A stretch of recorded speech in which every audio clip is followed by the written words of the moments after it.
చాలా అద్భుతంగా మరొక 10 తరాలకు గుర్తుండే విధంగా దేవుని దర్శనానికి వచ్చినప్పుడు ఎంత మనసు ప్రశాంతతతో వస్తారో అంతే ప్రశాంతంగా దేవుని దర్శనం చేసుకొని బయటికి వెళ్ళి ఆదివాసుల యొక్క చరిత్ర, మన జీవన విధానం, మన ములుగు చరిత్ర ఇవన్నీ కూడా ఆ శిలల మీద కూడా చెక్కించబడుతుంది.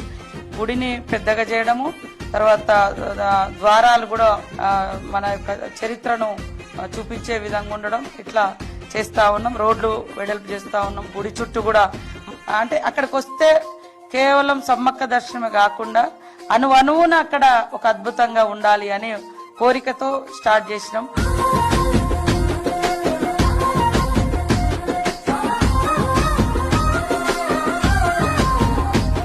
ఆ మన్యం కొండల్ల కోయోళ్ళ గుండెల్ల దండిగా జరిగేటి జాతర